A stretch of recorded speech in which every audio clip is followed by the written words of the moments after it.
Welcome to Lawrence Park, Pennsylvania. Located along the southern shores of Lake Erie, this wonderful lakeside township is filled with rich history and local pride. Join us as residents show and tell everything that makes their community a great hometown.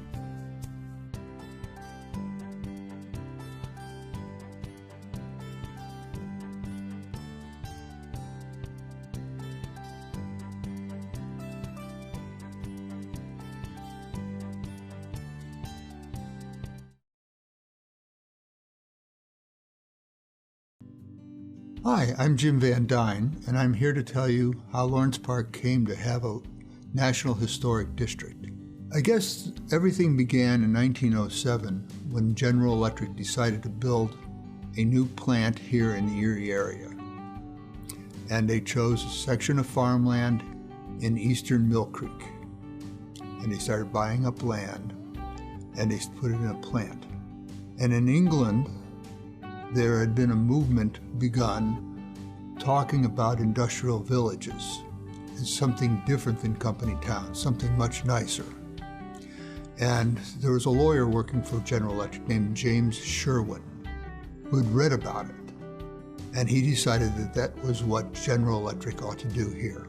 And so when they started designing this town, they included lots that had room for a house and a yard and a garden. In any case, they started building these. And about this time, James Sherwin was also involved with producing a plan for the future of the city of Erie. And the city of Erie had hired a man named John Nolan, who was widely considered to be the master or the first American city planner. Pretty soon, Nolan began influencing him, leading him to put in some more parks. And in 1916, General Electric became aware that with the war going on in Europe and the demands under manufacturing, they're going to need a lot more housing for a lot more workers. And at that point, they formally hired Nolan in to start expanding the plans for Lawrence Park. And when he took over, you could see the change right on the map. Instead of having rigid straight line grid, you had a lot of curvilinear streets, which people seem to respond to emotionally. And it makes it a nicer place to live. It's more interesting. And it seems to be more natural than these straight lines. You don't find straight lines in nature. In any case, he started designing row houses for these workers to live in. We're going to have to pack a lot more of them in and a lot faster. They actually sent somebody to England to study the London row house, which was pretty famous at the time. And he came back with ideas. They were going to modify these plans. They're going to add an open front porch. They added a small front yard and a generous backyard, room to build a garden. And all these streets in Lawrence Park, there was a different species of tree for every street. There were sumacs on one street and beech trees on another and maples on the other, and it made it more interesting and very picturesque. So they continued to build those until they got the area filled up, but they also continued to build the single-family homes that they started out with. And the idea originally with Sherman was that there was going to be a house in every price range for everybody who worked at the plant. The least paid worker in the plant could afford a home. And everybody was going to live in close conjunction to everybody else. And you wound up with the children of the janitors playing with the children of the plant managers. And everybody knew everybody else in this little town. You can walk from one end of the town to the other in 5 minutes. It's just amazing. So, in any case, this became a really wonderful place to live. They put in Main Street with a shopping district. And then that shopping district was in the center. And they put in businesses right away in the beginning in 1912 and 1913. So your earliest residents of the area didn't have to go far to get the necessities to live. Lawrence Park became you might also say a city or a township of churches. We had as many as 7 churches at one time. one of our oldest churches was the Lawrence Park Methodist Church. It was built early on. One of the last important things to have been built that's in our historic district was the Lawrence Park Dairy Queen. Actually, they bumped out the district a little bit to include it, and it is, by the definition of historic district, it was old enough for that.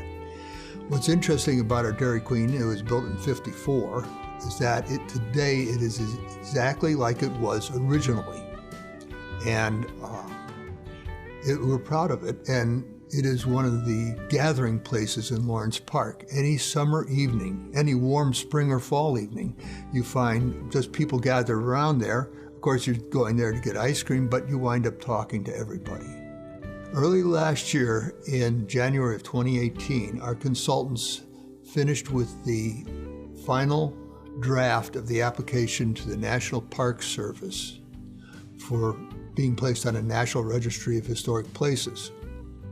But it doesn't go directly to the Park Service. It goes first to the Pennsylvania Historical Museum Commission. There's a department of them actually called the State Historic Preservation Office. And it gets reviewed. And if it gets passed on, then it goes to the Park Service. So it went before SHPO. SHPO, which is the State Historic Preservation Office, approved it, but it had to be voted on by the board. My wife and I, Anna May is my wife, she's president of the Historical Society, I'm the secretary, and we went down there to Harrisburg, and because I headed up the Historic District Committee, I spoke to the board and promoted our historic district, which they passed. And so we got passed on to the National Park Service.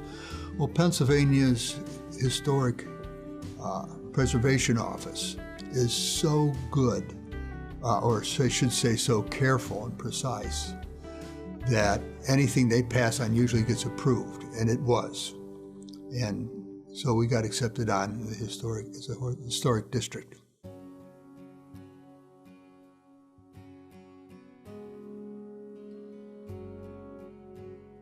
My name is Marjorie McLean, and I'd like to talk about the history of 4 Mile Creek.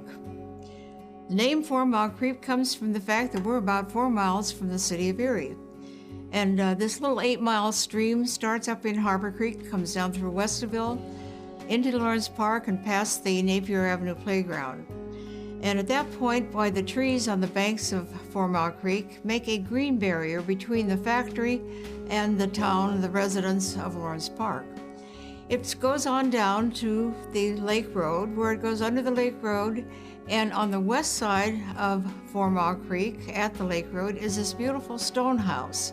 The stone house was built by Michael Crowley in 1832, and legend has it that it was a station on the Underground Railroad. There was a tunnel there that ran out to the creek, and possibly the slaves might be able to get fugitives and give some refuse in the house, and then be taken down to the lake, or a boat would be taking them to Canada. But 4 Mile on the east side of East Lake Road has a Lighthouse Restaurant. 4 Mile goes on down through, and it has on the right side of it, and on the east side, the front 9 of the Lawrence Park Golf Course. And the golf course was started in 1912 by a group of people who worked at GE, loved to play golf, and wanted to build a 9-hole golf course. They received permission and did so with volunteer labor, which must have been a pretty great endeavor. But at the time, they started building houses on the north side of East Lake Road, so they had to sort of move some of the 9s over to the west side. And at that time, the clubhouse became part of the farmhouse that was here, the Alone farmhouse. And it had the clubhouse on the first floor, and also the pro shop. It had a wonderful front porch. You could just put your feet up on the railings and enjoy the sunset down over Lake Erie. In about 1969, the members of the club bought the property from the GE, and they also built in 1989 a very spacious new clubhouse. But the views are the same, still delightful. If we come back now to the west side and want to cross over 4 Mile Creek to the east side of 4 Mile, we cross over on a bridge that was used by the trolleys. In about 1902, the trolley line came down through the part of that is now the golf course, across the bridge and over to what we've known as the GE picnic grounds. Now those picnic grounds are very large, but on the bank of the lake there, in about 1888 was built a beautiful 3-story hotel. It had verandas all around it. It advertised as being the best bass fishing and the finest cigars and the finest liquors. It also had a 200-foot dock, and there were steps leading down to that dock, and the remnants can still be seen. Unfortunately, in 1902, that beautiful hotel burned to the ground. But nevertheless, in the next year, they started building the 4 Mile Creek Amusement Park. Quite different, but another grand idea. It had an outdoor theater, it had a dance hall, it had a roller coaster, and it even had bowling alleys. But here again, 1919, another fire devastated that amusement park. And the only thing that we have left now is the north side of the Fish Club, which was a part of the amusement park. So 4 Mile Creek has a long history. It will continue on to add to the charm that is Lawrence Park. 4 Mile Creek and the road that goes down to the lake from East Lake Road is a place that many people in Lawrence Park and in other residents like to take a walk down there, and they like to ride bikes down there. They like to take a drive down there just to kind of turn around, park their cars for a while and look out over the sunsets. That's a time when so many people come down to 4 Mile Creek and still enjoy the ambiance that is 4 Mile.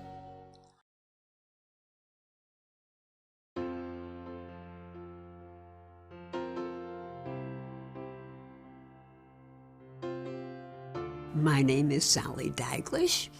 I'm here to tell you about Sudan's Restaurant, which was a very, very popular place many years ago. It was built in 47 and 48 by my father, and he actually built it. I mean, I can remember to keep me out of his hair, he would have me hand him tiles that he was laying on the floor. And at one point, when he was just starting to build the restaurant, he had an I-beam. I don't know if you're familiar with the restaurant, but he had an I-beam that was 20 feet long, that he had to put up in the restaurant. And he rigged a pulley system and put up a 20-foot I-beam, steel I-beam, by himself. And I would say most of Lawrence Park came down to see this event. He was an amazing guy. He designed the restaurant. He is from Jamestown, and Frank Lloyd Wright was very prevalent in Jamestown, New York. He may have even lived there, been from there. But it was a very popular style and modern at the time. Well, it was very popular with those who worked at the General Electric, because they would come there for lunch, and for 65 cents, they could get a hot roast beef or turkey sandwich with mashed potatoes and gravy. And then I think it was another 15 cents for a piece of wonderful homemade pie. I think after games, literally every student in Lawrence Park was down there. It was packed. Okay, there was a very large lighted jukebox. And also in the corner booths, there were places, a place on the wall that you could even say what you wanted played from a booth. It was very unique. My dad, who built the restaurant, also worked there. And at the same time, he was a coil winder at the General Electric. And so he held that job and ran the restaurant until he got ill, because he was, working day and night. So he quit the General Electric and worked at the restaurant full time. And my mom worked in the kitchen and did all the bookkeeping, paying of people. Well, in 1958, they added the motel, which turned out to be very popular. It was always full. And it kept my mom busy doing sheets and everything. But it was a great addition. In the 70s, and I don't recall exactly what year it was, but the restaurant was sold to my cousin, who actually was from Kansas, but he had come there to work at the restaurant and did a tremendously good job. And so he took over the restaurant. The restaurant is now called the Lighthouse, and they do a very nice job. It was so popular all over the Erie region, but on Sundays, you couldn't get near the place because Canada emptied into the restaurant. People drove down from Canada to eat at the restaurant. It was really so popular, and the food was wonderful.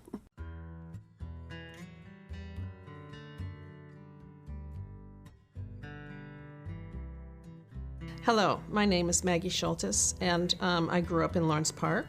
I'm here to talk about my uncle, Johnny Cunningham, who was known as the unofficial mayor of Lawrence Park. His father, Matthew, had found work at the GE in construction, and the two of them lived at the Park Hotel, which is right on Main Street, and I had actually never heard of that before, but it then evolved into being the Union Hall right on Main Street, and I think it's Rankin Avenue. Johnny wanted to find work himself, and he grew to love the community, saw that there were some areas that he could fit in. He bought a truck, and he started picking up trash. Johnny was a very social fellow. His sister introduced him to a woman who lived close to the family, Blanche Archer, and they married in 1926. Johnny was also busy delivering coal and wood to the homes in Lawrence Park, and also ice. Most of the family still had old oak ice boxes in their homes. So he got to know the community and all of the families very, very well. So he also knew whose coal bins were full and whose were not. And I think he just kept all that in his mind so that he would be able to help people if they needed it. So he had established himself. He was well known in the community, and he thought about some social activities. He was a social guy. He loved humor. He loved to laugh. He loved to dance, and so he organized some dances for adults in the community on the second floor of a building on Main Street. He then wanted to find some activities for kids, and so he organized games and sports. In the early 30s, I don't know exactly how he thought of this, but he decided to build an ice skating rink. Ice skating must have been very popular in those days. He knew some property that would be perfect. It was actually close to his home on Smithson Avenue. He rented the property for $2 a year from some old fellow named Jim Sherwin. He cleared the property. He flooded the property. He dammed up a small creek that ran down there. And people loved it. People came from, not just Lawrence Park, but from other small communities. He fenced the area in, and he provided benches for people to sit and change their skates. He had a couple large burn barrels. Apparently, it was a great place. It was a great pastime. Well, the Depression was a difficult time for most folks. Cold houses, hunger, illness. And Johnny knew those families that were suffering more than others. And I think he was loved by many people. He was a gregarious, friendly fellow. People knew him, people trusted him, and he was encouraged by his mom to expand that that type of activity, and somehow he found clothes and boots and blankets. And when he was asked about that, where he got those, he just said, well, some of my family and friends won't miss these things. So there was a blizzard in 1944, and apparently it was quite the blizzard. People were having difficulty getting to school, to work, to the streetcar, and he, at that time, plowed the streets. He had acquired a contract with the township to then maintain the township as best he could. His sister, Helen, had a baby that year in December of 1944, and she was in the hospital downtown Erie with no way to get home. Streets were impassable. So Johnny drove his huge truck with a snowplow, to the hospital and picked her up. Apparently, there were many women stuck there who wondered how much he would take to drive them home. So in the early 50s, sadly, Johnny suffered many strokes, and in June of 1952, he died. His son, for a short time, took over his trucking business, and it eventually fell to a Lawrence Park person, Mr. Boydie, who continued that for quite a while. There was an area of Lawrence Park that was being developed, and the township felt that it would be appropriate to name this street after Johnny for all of his contributions through the years. So there's now a Cunningham Drive. It runs from Emmett to East Lake Road, very close to where the pond was that he had developed. And this November, he's going to be inducted into the Legends of Iroquois, recognized as a great contributor to the Lawrence Park community.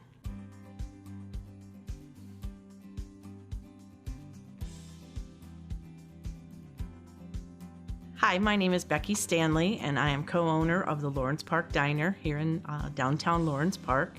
And I'm just here to talk about, we've owned the diner now almost 10 years. Just want to talk about what we've done to restore the diner to its historic place. So the diner was brought to Lawrence Park in 1948 by the Curtis family. They have a foundation that they had built, and it came in on a flatbed truck, and they put it on the foundation. They owned the diner for quite a few years. They ran it for 24 hours a day, 7 days a week, and that was back when GE was really booming. And so the diner has probably, since Rick and I bought it, I think we were like either the fifth or sixth family to purchase the diner. So we've owned it since 2010, February 2nd. It was on Groundhog's Day that we took over, so it was kind of fitting that we took over on the day because we kind of do the same thing over and over again every day, so it was kind of fitting to the movie. But we have owned it.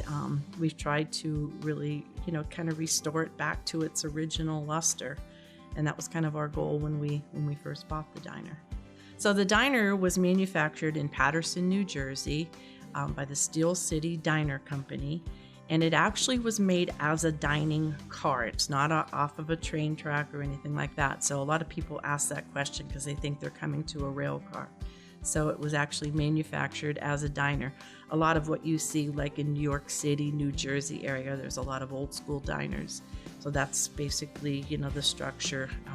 When we bought the diner did not really have an internet presence. So we basically put started our Facebook page. We started taking credit cards, which previous owners had not done. So it really, enabled us to reach a lot of, different people, a lot of travelers. We are on TripAdvisor.com. We've been the #1 restaurant on TripAdvisor.com in Erie, of the restaurants in Erie. I think there's like 340 listed on that site. And we've maintained their certificate of excellence for like 7 years. And that's by just getting people to leave reviews.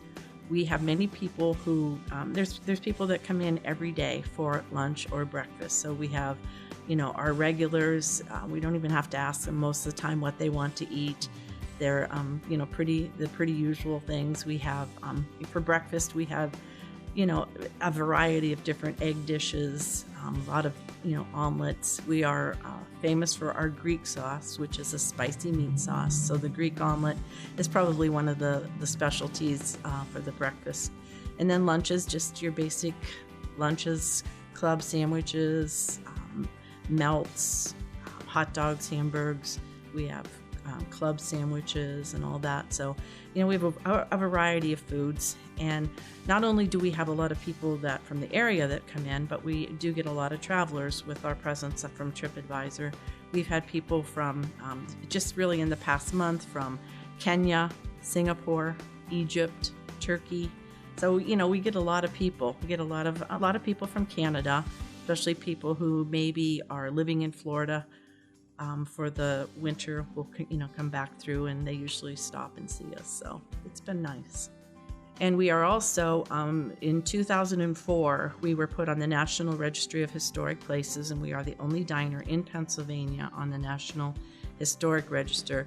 And that was a lot of hard work from a local, basically a woman who's lived in Lawrence Park her whole life, and an historian, Virginia Anderson, was responsible for getting us on the National Historic Registry. So that was pretty exciting as well. Okay, the Lawrence Park Diner is I think a very important structure fixture in the on Main Street in Lawrence Park. There's been a lot of businesses that have come and gone, but this has been a staple that has been there for many years, and there's a lot of memories. There's people young and old that come in, and it's really kind of neat to see the old timers that are still coming in. They're bringing their kids and their grandkids in, and we'll get kids from the high school come in as a group, and it's just kind of neat to see that even kids of a younger age are still there. And we try to really support the local community. We are very tied to the Iroquois School District as far as any of their sports programs or whatever, doing advertising to help them to promote the school and that. And it's just really important, a very important tie in our community. A lot of people, come here and, they meet for lunch, they meet for breakfast. And in the summertime, you get a lot of people who are coming back for school reunions. And the first place they want to come back to is the diner because they remember that when they were in school. So it's just a really good, supporting, warm and fuzzy type feeling that we get when those people come back every year.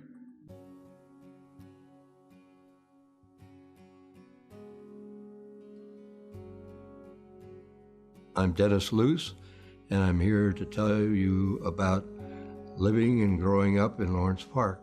My dad was drafted. He had a family with 3 kids, and he wasn't happy about that at all because there are other people that didn't have that kind of commitment at home. Anyway, he was drafted. He served his term in the Western Pacific as a submariner, torpedoman. And when he got back, fortunately, he got his old job back. But in the meantime, we were kind of in lockdown. It was war years. GE was a, wartime manufacturer. They built engines for tanks. We used to watch them roll down the street to the proving grounds. My mother was on kind of a watch group, and when the sirens went off for a test activity, she would go down to Main Street with the rest of the people. They would get their assignments as the blocks that they had to cover, and so they would have to walk those blocks and make sure that people had their lights out and their curtains drawn so that the enemy couldn't spot them. And when the siren blew again, the drill was over, she came home. She was active in that. When my dad was assigned to the South Pacific, she had this idea of him being stranded on a desert island. Excuse me. So dumb. And the song was about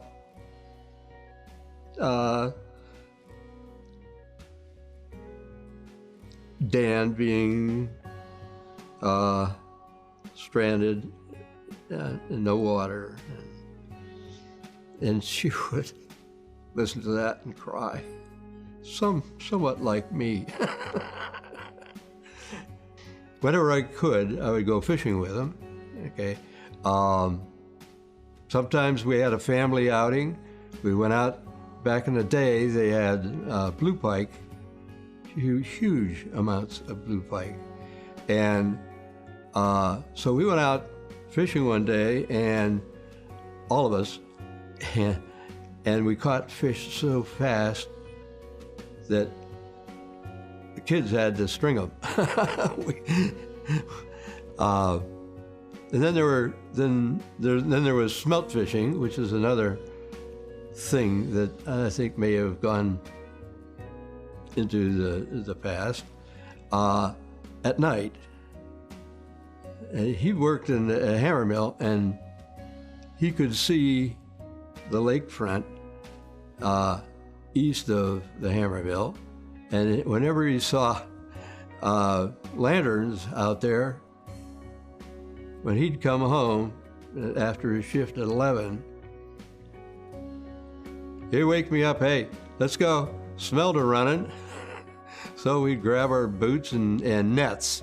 He caught them with nets, and drove out to 6 Mile Creek or 20 Mile, wherever we could find a parking place, and we'd fish.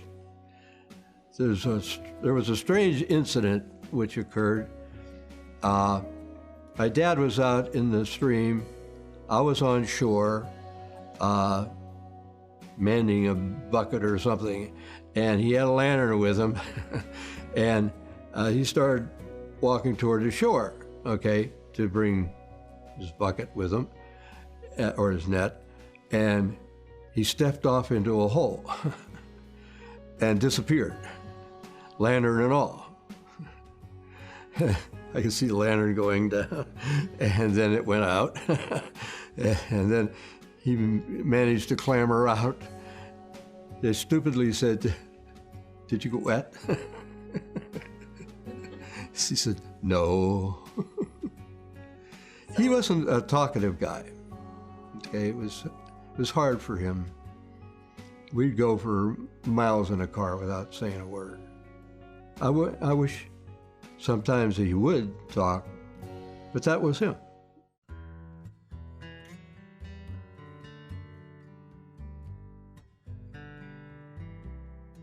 Hi, my name is Jay Beebe, and I'm going to be talking about growing up in Lawrence Park in the early to mid-1960s. The Beebe family moved to Lawrence Park in the spring of 1960. We moved into a row house on Smithson Avenue, kitty corner from St. Mark's Church. I lived there until 1969. My family lived there. My parents lived there until 2008. What was the neighborhood like? Well, there were 3 sets of row houses on that block in Smithson Avenue. On one side of us, we were in the middle. One side of us was a family with 7 kids. The other side of us was a married couple whose children had grown older.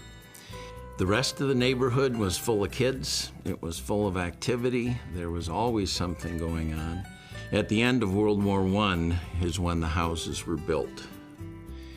Housing was also built at the end of World War II. That was called White City, which now houses Iroquois High School. Come summer, there were all kinds of things going on, not just in the neighborhood, but also Napier Avenue Playground, which was run by Ed Polly, Mr. Polly of the high school faculty, and a number of his students. They were always there. There were always things going on. There were frequent trips outside the playground where one would go to 4 Mile Creek and just play in the creek, walk the creek from Wesleyville all the way to the lake. You could also cross the footbridge outside of the playground, go over to Emerson Field, which was GE's baseball field. We would sometimes have games there. There was a full grandstand behind the field. There were also tennis courts, also a basketball court where Mr. Behringer's players would play during the summer. And the tennis courts, 2 or 3 times, maybe more, every summer would be open to something called Parker's Haven, which was a dance for kids from Lawrence Park's junior high and high school, which were all in the same building. How do I feel about growing up in Lawrence Park? I wouldn't change it for anything. It was safe, it was secure. Mothers were always watching. Dad was always at work. You could really go anywhere. One of my first memories, vivid memories, is getting out of school. I can't remember the day of the week, but for whatever reason, a bunch of us went down to 4 Mile Creek, walked underneath the bridge that goes over the creek on East Lake Road and Iroquois Avenue with a transistor radio, and we were listening to the Pirates-Yankees 7th game. And that's where I heard Bill Mazeroski hit the game-winning home run, and the 7th game was under the bridge on 4 Mile Creek. So it's not only just a great place to do stuff, but it has historic meaning for me. I went from house to house. I went from my house to the Bartlett's house, to the Murray house, the Butler house, the Hayes house, all kinds of houses all over, the Johnstone house, the Gord house. It was people taking care of each other, watching out for the kids, making sure they had fun, and enjoying a very protected time. Those 8 to 10 years, there were no worries. There were never worries. Regardless of what was really going on in the world, we were protected from it.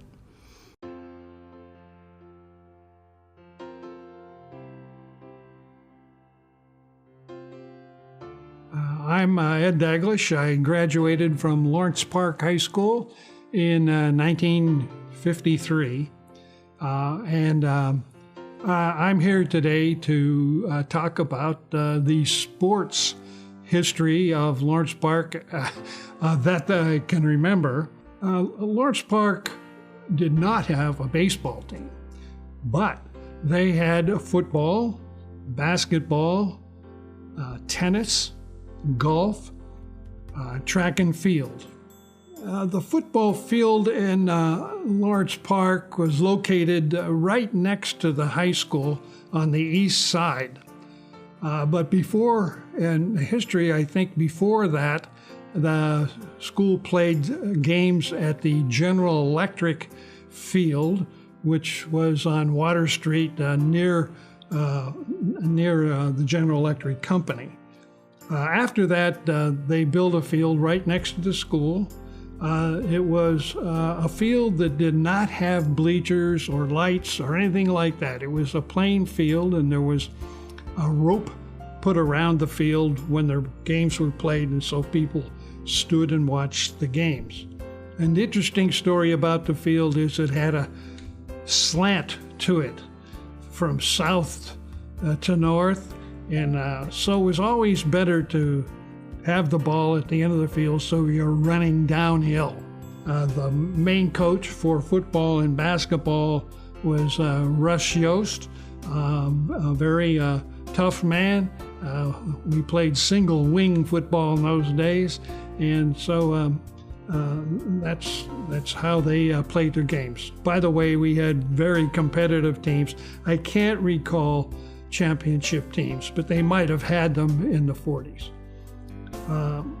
In the 50s,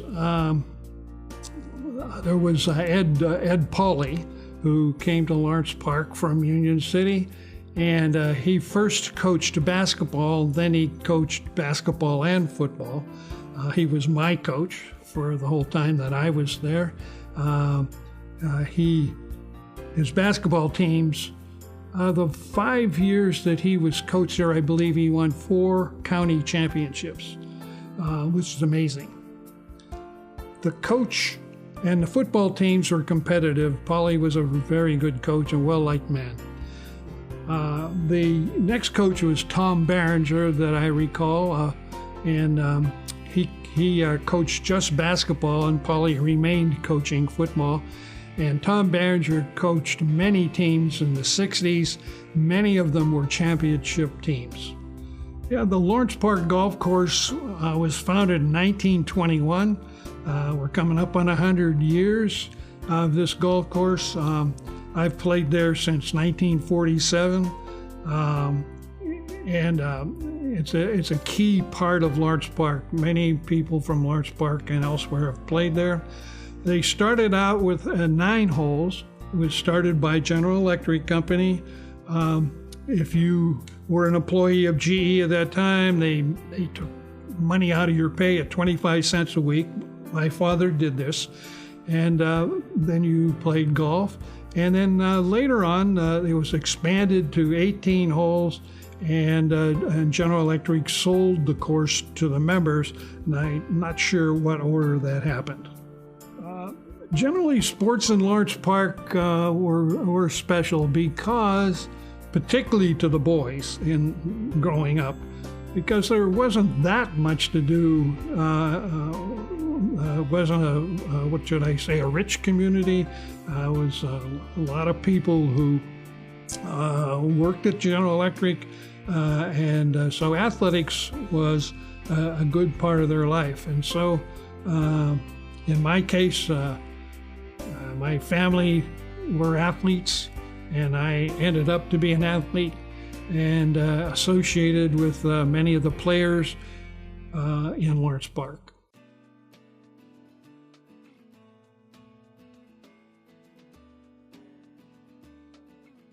My name is Honey Stemka, and I'm here to share with you why our family chose to move to Lawrence Park. How did we end up in Lawrence Park? We moved here to Erie from Minnesota in 2011, and for a period of time lived with our in-laws in Mill Creek, and took our time kind of trying to figure out where we were going to settle as a family in Erie. And my in-laws happened to own a business in Wesleyville. My mother-in-law was, for some reason, she was driving down Smithson Avenue to go to the dentist, because our dentist is over here in Lawrence Park, and she saw the home now that we currently live in was for sale, and we took a look at it and started to kind of explore the community, and it was almost instantly like love at first sight for a variety of reasons, which we can talk about. Lawrence Park is pretty amazing. I don't know if many of you know, but on the 4th of July, we have an old-fashioned bike parade.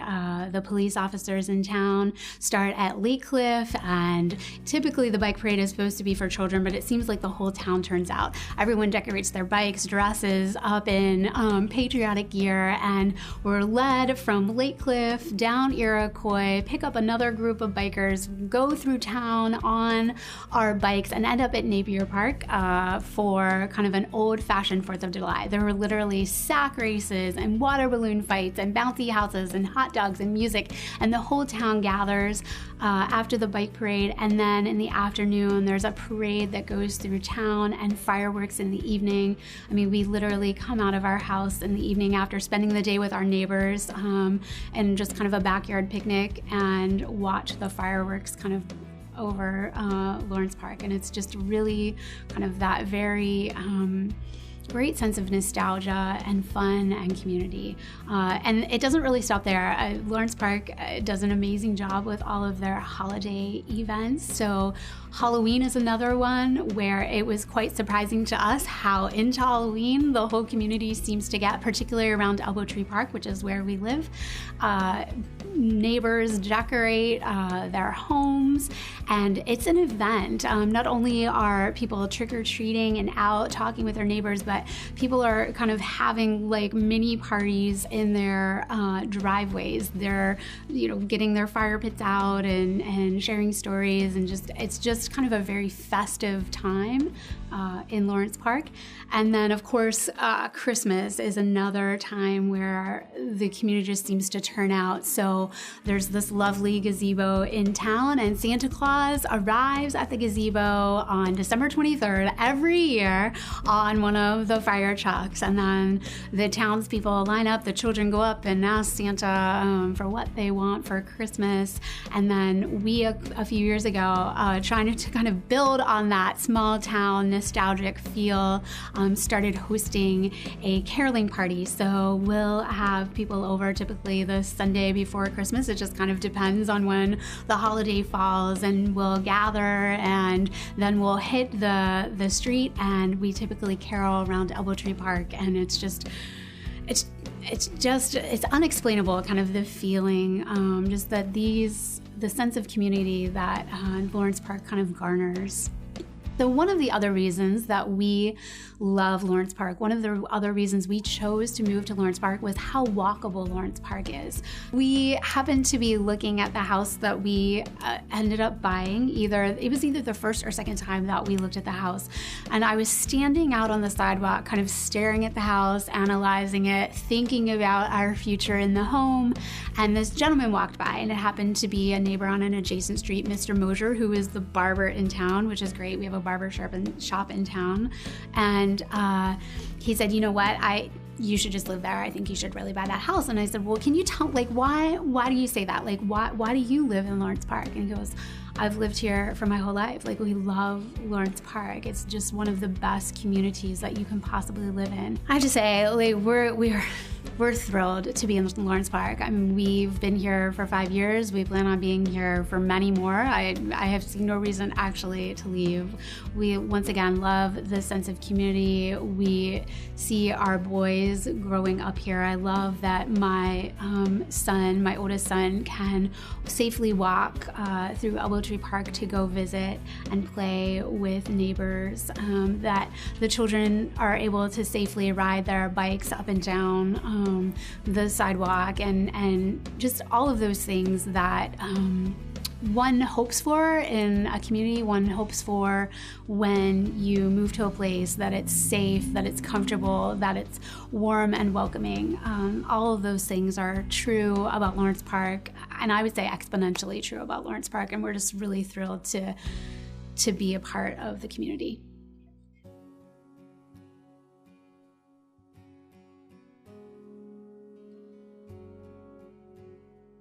Hello, my name is Tom Sainer, and I'm here to talk to you about the Richard Sainer Gazebo, located in Lawrence Park. Well, the origin of the gazebo began when I was elected Township Commissioner back in the late 1980s. I wanted to come up with some kind of project to help our community, and one thing my dad helped me with was to come up with a gazebo. He was donated money from a Lawrence Park resident to use for improvements in Lawrence Park. And he used some of it for the local Boy Scouts and for some other projects around the community. And one was the gazebo. He actually built the whole gazebo himself, and it was from those funds, so very little tax money, if any, was used for this the entire project. The process of constructing the gazebo began with the foundation. That was the only part of the project that my dad did not take part in. He planned it, and but once that was completed, almost everything was done by him and his handiwork. He had a couple friends, and I helped to do the construction. One of the main problems was the design of the gazebo, being an octagon. It was getting the angles and everything, and so it took him quite a while to come up with the design that would work. And once he got that, everything went pretty easy. The gazebo is used for quite a few different activities in our community.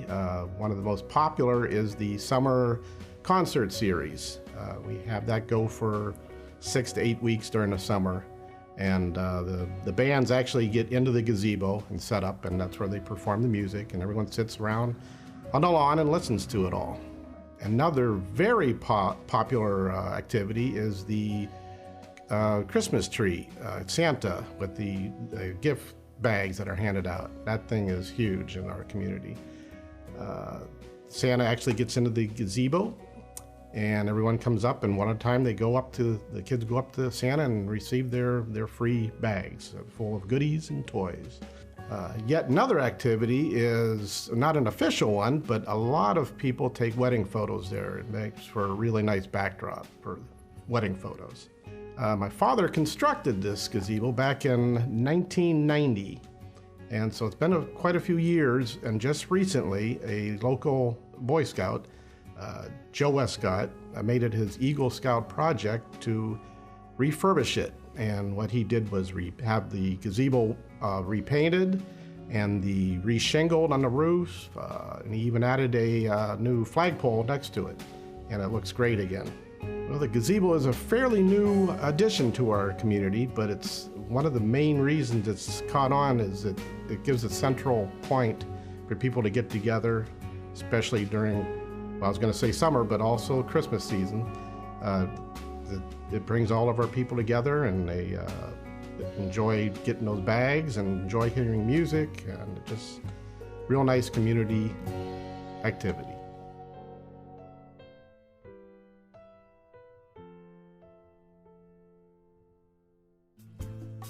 Hello, I'm Rich Grimm, and I'm here to talk about the Christmas Tree Relief Fund in Lawrence Park.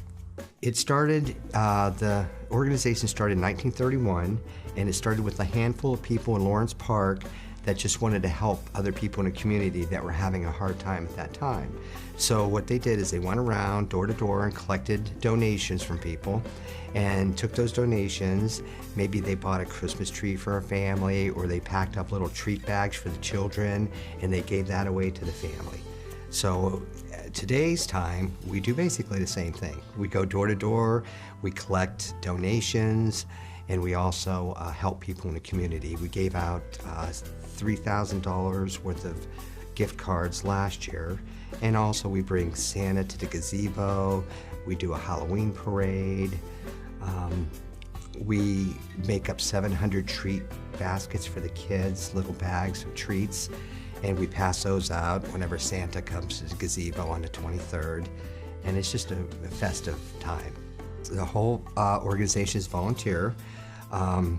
I'm the president, we have a secretary, we have a treasurer, and we all get together. We only meet a couple times a year, and we set the times for trick-or-treating, and we organize this whole thing of backpacking of the treats and bringing Santa to the gazebo for the kids, and that's what we do. We basically collect these donations from businesses, which are very important to us. All the businesses in Lawrence Park have been just a great asset for us.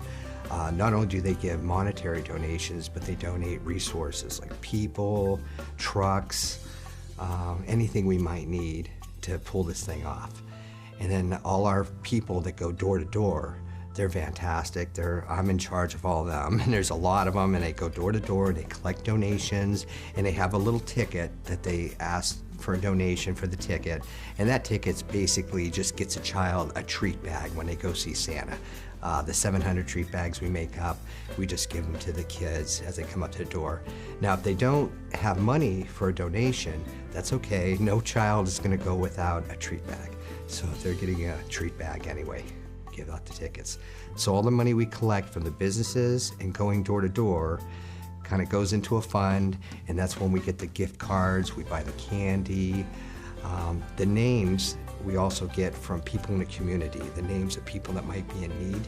So we'll get those from the people of the community, some churches, other relatives that they know of a family that might be in need, and we'll do our best to take care of all those families. Could not pull this off without the volunteers and our businesses. Santa at the gazebo is quite a sight to see. We have our Christmas tree all lit up. The gazebo's all lit up and decorated. We have a bench there. The fire truck pulls up at 6:30 with the sirens and Santas hanging on there.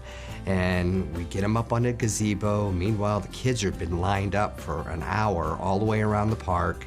And Santa comes out, sits down, we help him out, sits down at the bench, and then the kids start coming in, sitting on lap, letting them know what their wishes are for Christmas.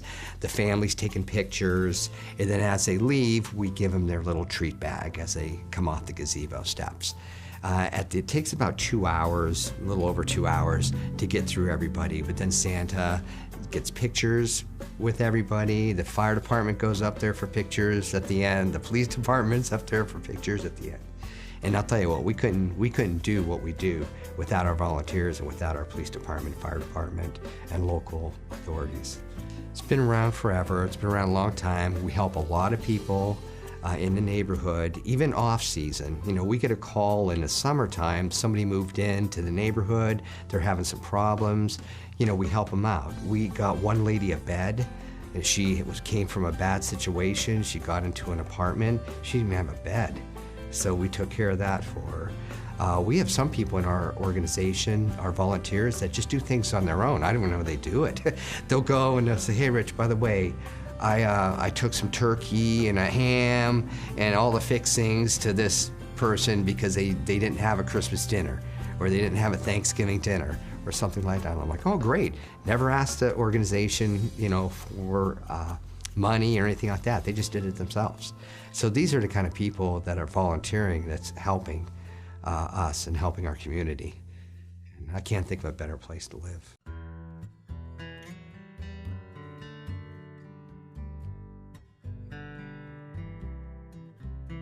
My name is Lee Sainer.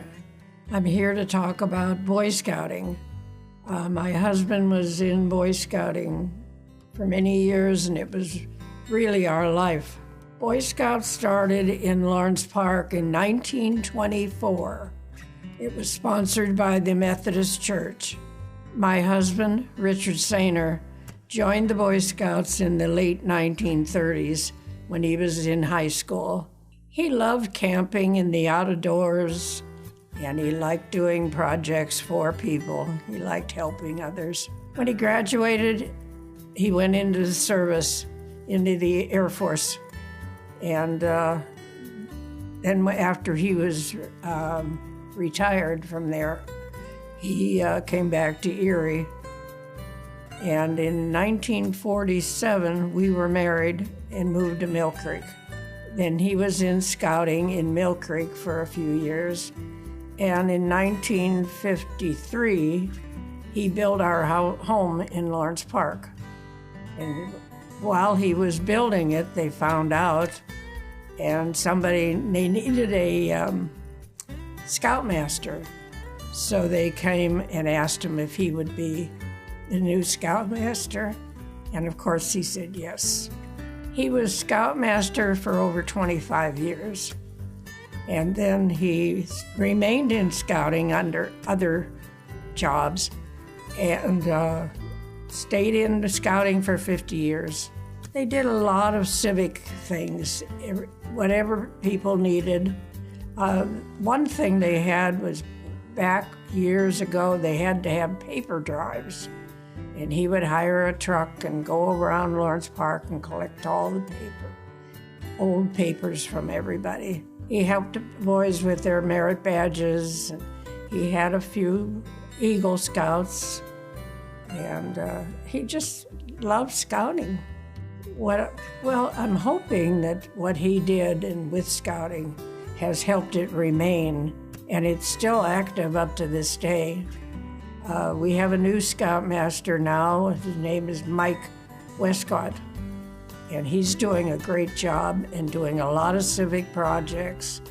One of them is he does the Memorial Day service at the Township Hall, and the Scouts do their flag ceremony. They also do many other things. They do the annual coastal cleanup. They do the I-90 safety thing. That is where they give coffee and snacks to weary drivers.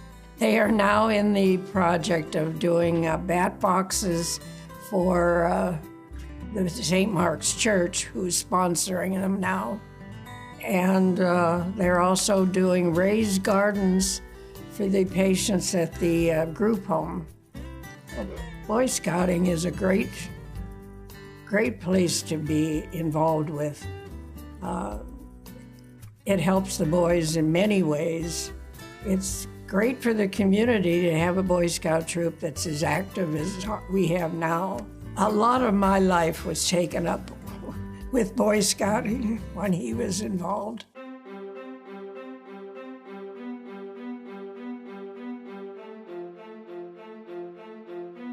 Hi, I'm Zane, and I'm here to talk about the International Coastal Cleanup. International Coastal Cleanup starts in the middle of September, and people clean up all over the world. I clean up where, like, the boat launch is at the golf course, and we go down the stairs that's by it, and then we're at the beach, and they pick up trash. I started cleaning up. Someone gave us trash bags and gloves, and someone also bring a trash grabber, and someone also bring a hook that, like, you throw out and then it grabs something. I found lots of cigarettes, lots of cans, and some needles, and we also found some beach glass. It was kind of cool, and then we found some 50, like, something more probably than 50 duck, like, shooting shells, like a shopping cart that was floating, and I was like 5 or 6 or 7, I don't know. And then I was like, what is this? And they're like a shopping cart. I was like, no way, it's covered in seaweed. It looks like a seaweed cube.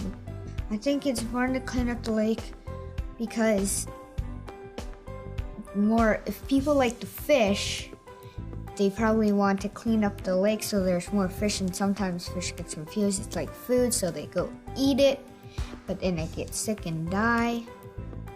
So they probably want to come and help. Like, there's a fishing group, the Lake Erie fishing group that came and helped because they probably want to have more fish to fish for and eat. And I personally love fishing. It's like one of my favorite sports to do other than soccer. So yeah, I just love to pick up stuff to help the environment.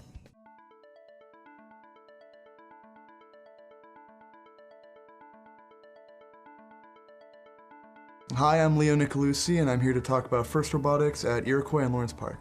FIRST is an international organization. It's an acronym that stands for the Inspiration and Recognition of Science and Technology.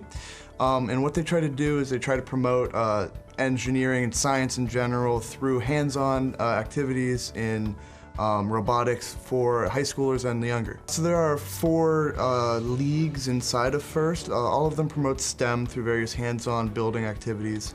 The 2 groups that are most active in Iroquois and just Erie in general are FIRST LEGO League and FIRST Robotics Challenge. So I'll be referring to those as FLL and FRC respectively. FIRST LEGO League is normally for, like I mentioned, 4th through 9th graders, 8th graders, and it just has smaller robots where they use Lego to try to promote just introductory engineering, programming, just STEM in general. So I was involved in the Iroquois FLL team for 5 years, joined it in 5th grade until freshman year. This is one of the robots that we used. I actually used to use it when I was on the team. You can see there's a little computer in the middle of it, and you can program things onto here, and then it has these motors. This is all Lego technology. Lego makes all of these, and as you can see, just actual Legos here. And it is programmed to go and do specific missions and oftentimes knock things over, bring things back to get points, and teams compete with each other to try to get the maximum score. So when you compete in a FLL, there are the local competition and then there's a world competition where teams come from all around the world. I think there's about 92 different countries that have FLL teams in them. So we have a local competition at Barrand every year. And the top team from that competition gets to go to the World Championship. It used to be in St. Louis, it's more recently been in Detroit.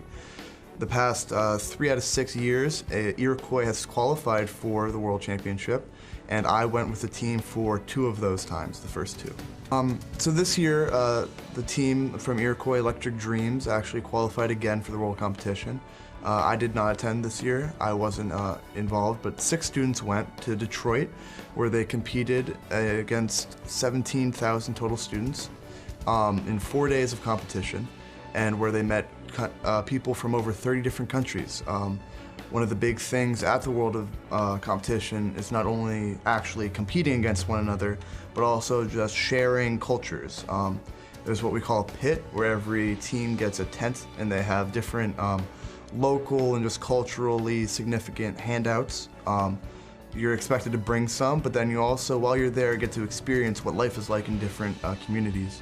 So from my experiences there, and I did go twice in the past, I enjoyed it immensely. I thought it was great to get to that experience, that really high level of competition, see what other people are capable of, but also just, experience things. So as I mentioned, FLL is one of 4 leagues or age groups. Locally, only 2 are really active, FLL, like I mentioned, but then FRC, which is First Robotics Challenge. That is for high schoolers. It's bigger robots, normally about the size of a filing cabinet or so, made out of metal using real-world materials, real programming skills. And it's just kind of an upper level, more advanced for older students. We've seen several students from Iroquois move on to that.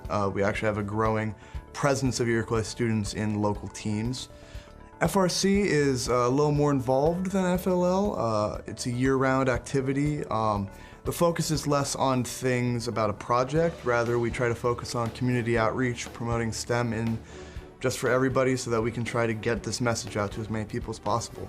Along with, of course, competitions. We travel for weekends, a couple different places to compete against teams in neighboring states. Yeah, so as I've mentioned, I've been in robotics a total of 7 years. So from 5th grade till now, didn't do anything sophomore year, but other than that, I was in something every year. And it's actually kind of changed my life, really. Going up until 5th grade, I had decided I was gonna do something with biology. I really liked animals. I thought it was really interesting. I knew I liked science, but I wasn't really quite sure what. But as I got more and more involved with robotics and I did more things that were a little more technical, I realized that I just liked it more than I liked biology. So I'm actually headed into college next year looking at a mechanical engineering degree, maybe doing a minor in computer science or robotics. I haven't quite figured that out, but it's something I would have never really considered had I not been in robotics.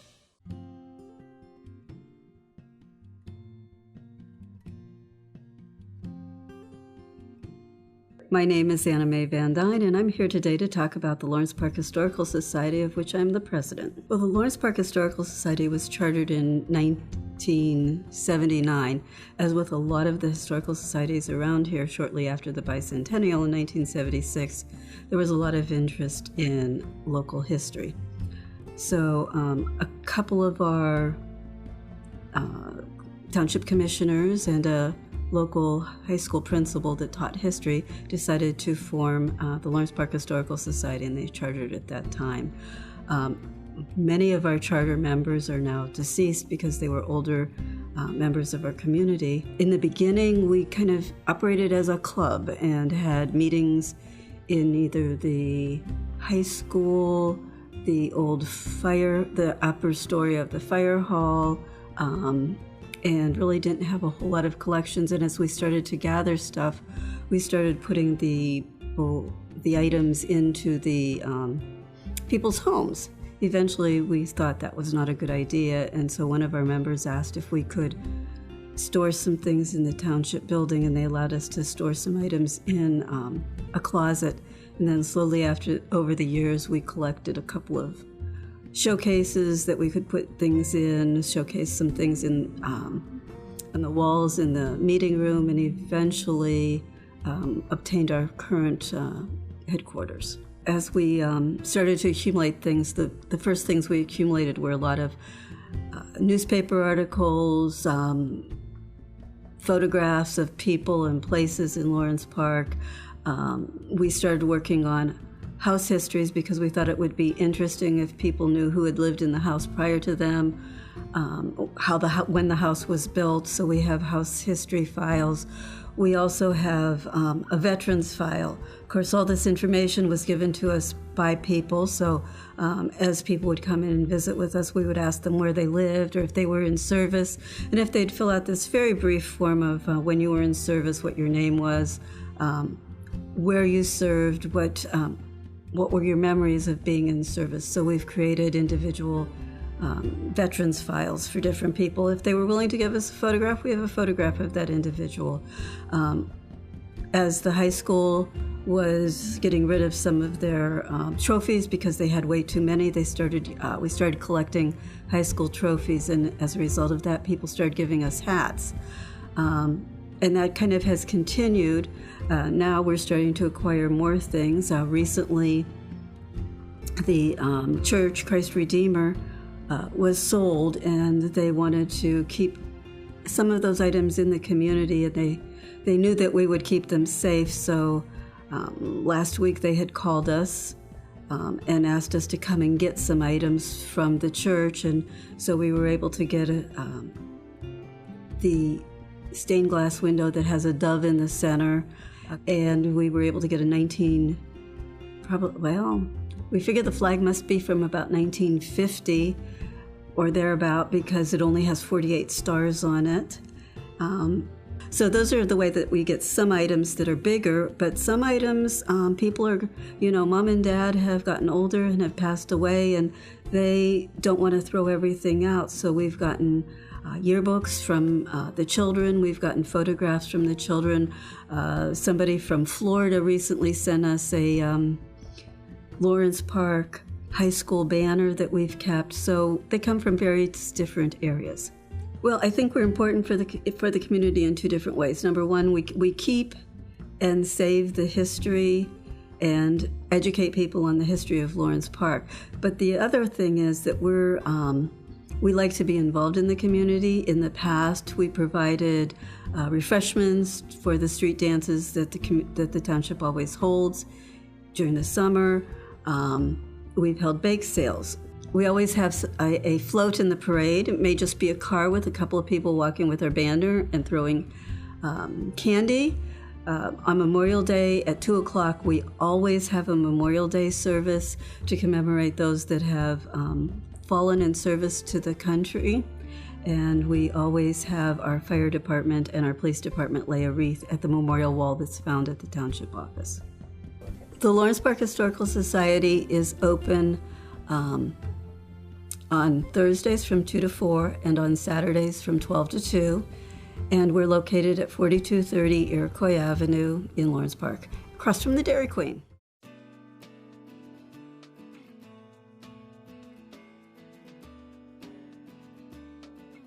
My name is Pete Ogden, and I'm going to speak about some history of Lawrence Park School District.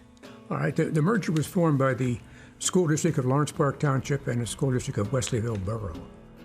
Two very small school districts with a total of 2.8 square miles. And it was pretty much forced upon us by the state. We couldn't afford to finance two school districts of our size. So they merged and they formed one. And it's worked very well. There were some problems when it first started. The rivalry. Lawrence Park and Wesleyville was a great football rivalry, a great basketball rivalry. And it got to the point where some of the teachers said, those kids are from Wesleyville, these kids are from Lawrence Park. And it worked out. It's worked out very well for the last about 50 years now. A little over 50 years they've been up there. There was a lot of talk. People talked about calling it Wesley Park or Lawrenceville. And they decided to give a neutral, and it was on Iroquois Avenue, so they called it Iroquois High School. The camaraderie of all the teachers was very impressive, I thought. If I had a problem, I went to somebody else in my department or whoever the situation may be, and we worked solutions out together. The parents were, for the most part, very good. If you had a problem, they were there to support the child or support the teacher, as the case may be.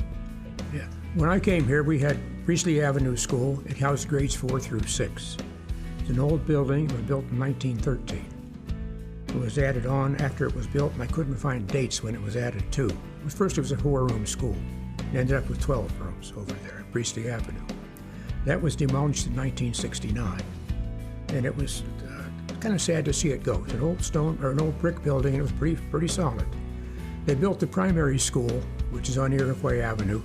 At that time, had kindergarten through grade 3. Priestley Avenue School had grades 4, 5, and 6, and Lawrence Park High School had grades 7 through 12. Well, when we merged with Wesleyville, we had an extra building, Priestley Avenue School. So the original plan was that all students from Lawrence Park area, from kindergarten through grade 6, would go to either the primary school or to Priestley Avenue. Of course, Priestley Avenue is now gone. So when the new high school was opened, they took Lawrence Park High School. It became the elementary school for grades 4, 5, and 6. So the merger was formed in the first several years, and I couldn't find an exact date for it. If you lived in Lawrence Park, you went to Lawrence Park School, K through 6. And same for Wesleyville. And then one of the superintendents, Ed Phillips, decided that wasn't a real good idea. You can't bring these kids together in 7th grade. They should start in kindergarten. So they remodeled, in 1979, they remodeled the Wesleyville School and the Lawrence Park Elementary School, or Lawrence Park High School, now the elementary school. It all started in 1979. For a long time, we had a night school at Iroquois. We taught the GE apprentice programs. And we had night school. When I was still teaching, I took a typing class in a night school for 6 weeks. I still can't type. That's all right. 6 weeks wasn't quite enough. But the school and the community have all been involved very much together. There was a time when there were 2 people in Lawrence Park who were super. It was Father Ward, who ran the Roman Catholic Church, and Harry Rhodes, who ran the school district. And the school was right across the street from the Catholic Church. Well, the Catholic Church had a bazaar in the summer. They brought all the tables from the town from the school district to set up their tables. And they had a banquet in the spring for all the football teams. And that was held in the Catholic Church reception area, recreation area, or whatever. The churches and community have all been cooperative on everything, and the township has been very cooperative. The township officials have been very cooperative. It's been a good thing for all, I think.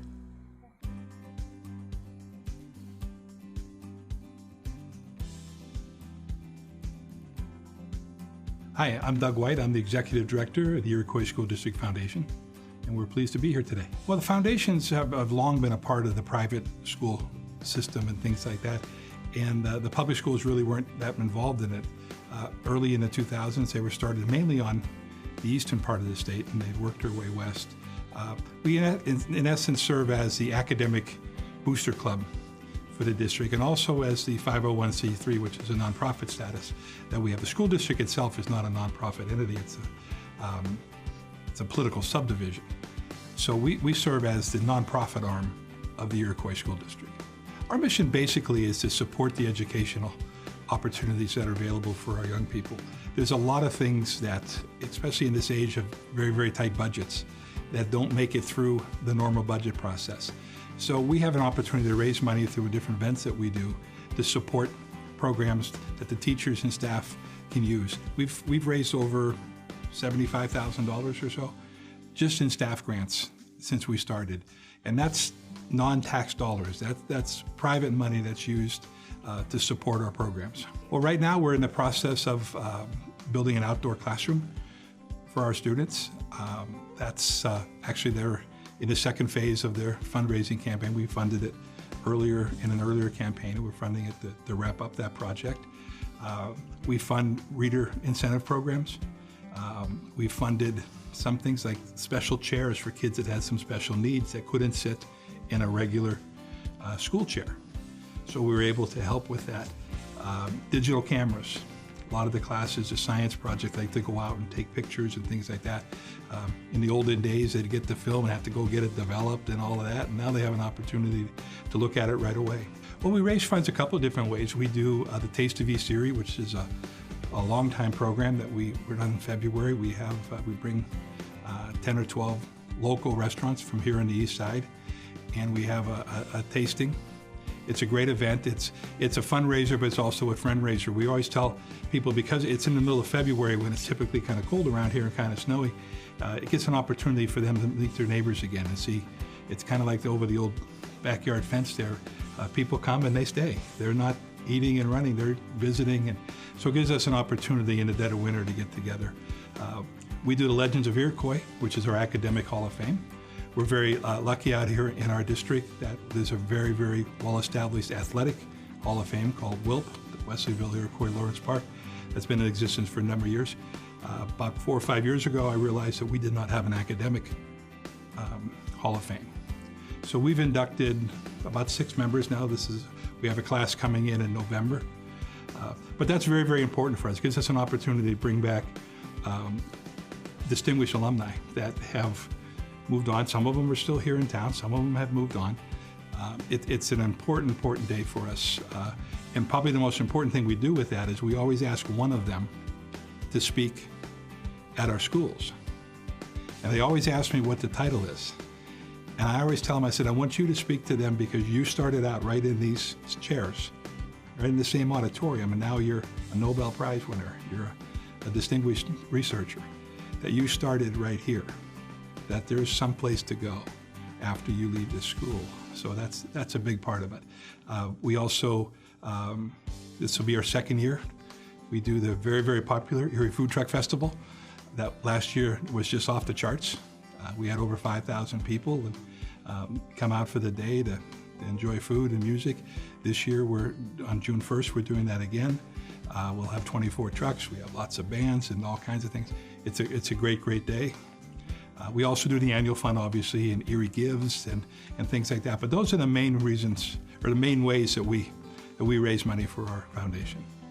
And it's important to remember all of those grants that are funded, all of those scholarships are funded with private money, not tax dollars. Well, I think when you see, especially like Legends of Iroquois, when we bring back some of these people, invariably they'll always tell me this is the first time they've been back since they graduated. And they all want to go over to the school and take a tour, and it's kind of different from when they were there. And then when you see the success that they've had, and you listen to them as they talk to the kids, and they give them the opportunity to really hear that you put your mind to it, you can do whatever you want. I mean, I said last year, I said these people started the journey in first or kindergarten or whatever. I don't know that they ever expected to be, at the top of their fields. We've had doctors, we've had, lawyers, CEOs. David Grislak, who is a retired CEO of a Fortune 500 company. He still, to this day, mentors 2 or 3 engineering students that came up to him at the end of his speech, and he could have given them a shake hand and thank you very much. He gave him his card and told him to call him, and to this day, he's still mentoring these young people. So when you get to see that, and plus you get to see the kids all the time in the playground smiling and running around, that makes it a whole lot easier too.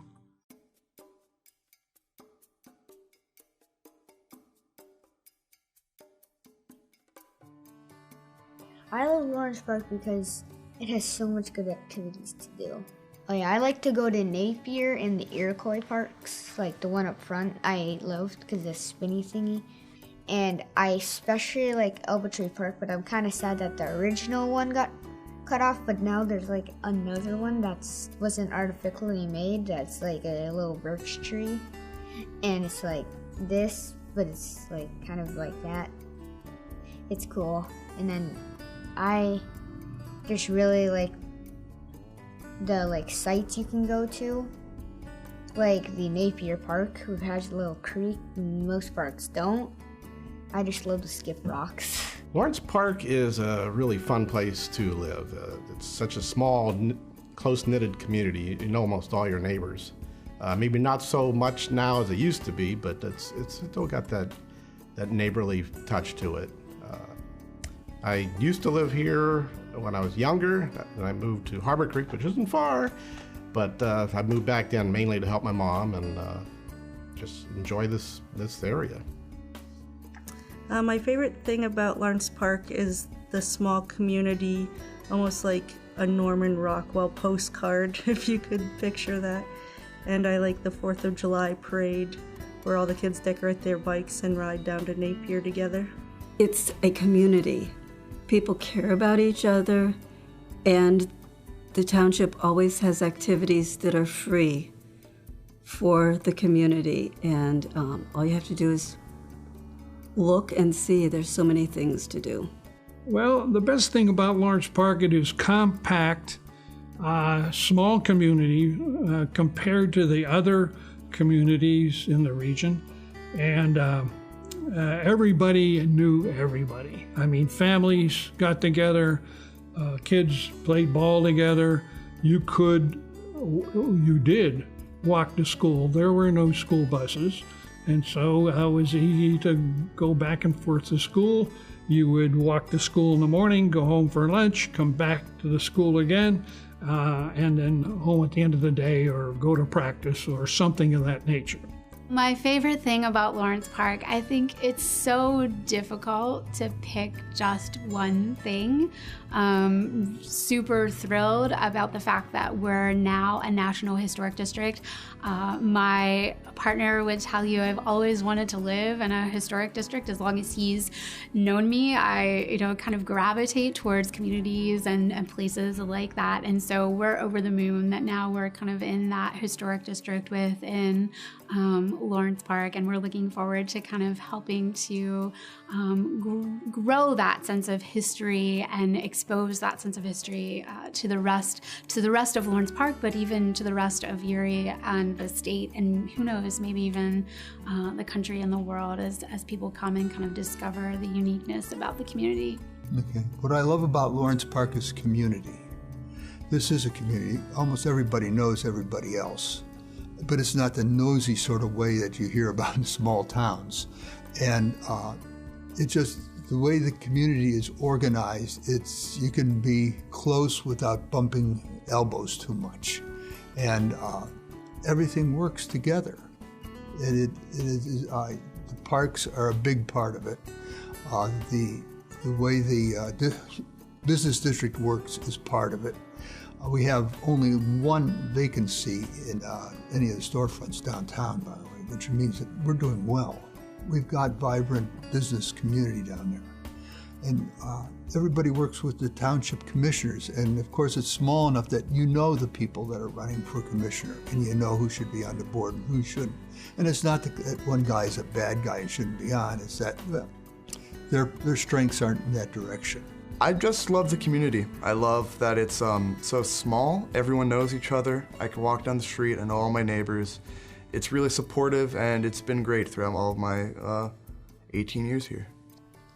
So I have great memories of Lawrence Park. It was a wonderful place to grow up, very close-knit community, and I had the advantage of having many, many family members living in the park as well. I think my favorite thing would be the safety. I'm a little bit crippled up right now, but I used to walk a dog. And I'd leave home at maybe 4:30, 5 o'clock in the morning and go for a walk with that dog. And I had never had a problem. And I raised 3 children here. The community as a whole, the streets have always been well taken care of. The people, for the most part, have taken good care of their homes. It's definitely the small town community, and that everybody kind of knows everybody else, and that everybody kind of just watches out for you and your kids and your family, and I think that makes it very unique. Yeah, I always really believe that Lawrence Park is, to me, the quintessential small town. I mean, they have movies in the park. There's parades. The Halloween night is big. Homecoming is big. The 4th of July parade out here is huge. They have street dances in the elementary school parking lot all summer long. There's just so many things. I always laugh when we sit down and we talk about, especially Legends of Iroquois. We'll bring somebody up, and invariably somebody will say, "You know him. He used to live over on Joliet. He drives a blue." I mean, everybody knows everybody. And I think that's great because they really support, Friday night football is a big thing here, that everybody comes out to support the school. And I think we're very blessed to have a great staff, great administrators, a great school board, and these kids have an opportunity to succeed. The people in the community are very friendly. It's just it's a really nice place to live. And Norman Rockwell would really like it because that's the kind of community it is. Sometimes I look at when I see that gazebo all lit up and the Christmas tree and Santa and the kids, I'm thinking this is a Norman Rockwell picture right there. And that's what I like about Lawrence Park. Oh, my favorite thing about Lawrence Park is the people. It is just a wonderful little community. What I like about Lawrence Park over my lifetime living here is the people, number one, very friendly. And I've been in a lot of places. I've been in, overseas. and very friendly. What I love about Lawrence Park, the people. Everyone knew everyone. Well, I think my favorite thing is the people of Lawrence Park. The residents of Lawrence Park take great pride in their history, and they take great pride in the many organizations that we have in Lawrence Park. We're a small community, but I think we have great pride. We have pride in our school system. We have pride in the way our streets are kept, the way our community is kept, and I just think it's a great place to live. My favorite thing about Lawrence Park is I think just the tightness of the community. It's a one family type aspect there, and everybody supports. If there's somebody in need, everybody is there to support and to be there to help others. And it's just been a really welcoming community, I think, to people who have lived there their whole lives to people that are new to the community. And I think that's probably just the closeness that the families and the ties are in that community. I left Lawrence Park a number of years ago, never planning to return. I started coming back, meeting with old friends, and we'd go to Erie Seawolves games. And the more we met, the more I reminisced about what I enjoyed about the park. And those memories continue to return, and I have maintained contact with a lot of the people I grew up with. I have reinforced a lot of opinions. I've come back to a place that has changed, but in many ways it's very, very similar. As I talk to youngsters, they talk about the same things, being able to run around the streets, being able to have fun, to be able to do this, to do that. Also, I remember the adults more than I thought I ever would. The teachers, the neighbors, who were those people who were watching out for us and always did, and we didn't know it. We'd go home and Mother would say, "Jay, Mrs. Lucor called. This is what you were doing. I don't want you to do that again."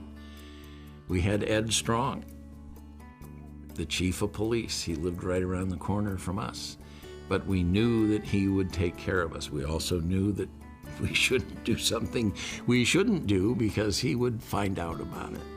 And he did. But it was the people, it was 4 Mile Creek, it was the golf course, all these things that were available, and we had free reign. We knew what was expected, we knew what wasn't to be done, and that was ingrained in us by parents, by neighbors, by teachers, chief of police, the fire department, all of those people. Lawrence Park is a great place to raise a family. I raised all my kids here, and I can't say anything bad about this place. I've loved it, and I've been in the same house now since 1953. Our Town Stories from Lawrence Park is brought to you in part by Lynch Home Medical Supply, located at 4020 Main Street in Lawrence Park, featuring a range of home medical supplies from bathroom safety and mobility aid products to patient care products. Also providing a maintenance crew doing in-home medical device repair. Lynch Home Medical Supply strives to enhance the quality of life for customers. Business hours are 9 to 5 weekdays and 9 to noon on Saturday. Additional information's at lynchmedical.com. A grant from the Erie Community Foundation, working to improve the quality of life for all in our region by evaluating and addressing the community issues, building permanent charitable endowments, and promoting philanthropic community leadership. The Erie Community Foundation, helping today, shaping tomorrow. Our Town Stories from Lawrence Park is also brought to you in part by the Erie County Gaming Revenue Authority, Kate Spiegel of Remax Real Estate Group, Shirley and Al Diner and family, and viewers like you. Thank you.